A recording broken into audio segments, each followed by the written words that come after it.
దురదృష్ట పరిస్థితుల్లో press meet పెట్టాల్సి వచ్చిందని టీఎస్పీఎస్సీ చైర్మన్ జనార్దన్ రెడ్డి అడ్డుకట్ట వేసేందుకే ఈ ప్రెస్ మీట్ నిర్వహిస్తున్నామన్నారు.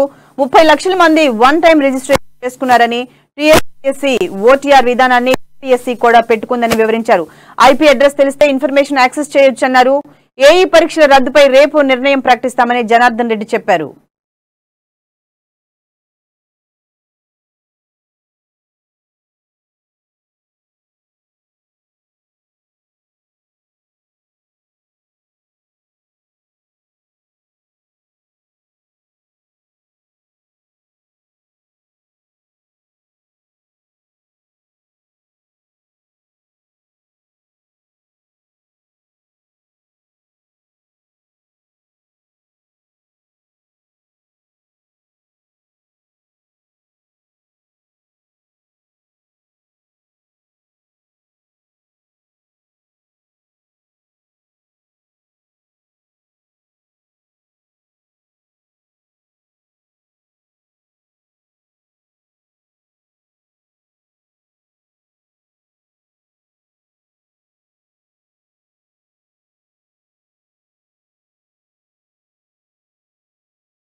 కేసులో కీలక పరిణామం చోటు చేసుకుంది. టీఎస్పీఎస్సీ పేపర్ లీకేజ్ కేసును సిట్ కు బదిలీ చేస్తూ హైదరాబాద్ సిపి సివి ఆనంద్ ఉత్తర్వులు జారీ చేశారు.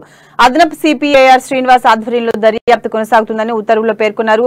మరోవైపు ఈ కేసులో 9 మంది నిందితులకు నాంపల్లి కోర్టు 14 రోజుల రిమాండ్ విధించింది. పోలీసులు 8 మంది నిందితులను చర్లపల్లి జైలుకు, మరో నిందితురాలు రేణుకను చెంచులగూడ మహిళా జైలుకు తరలించారు.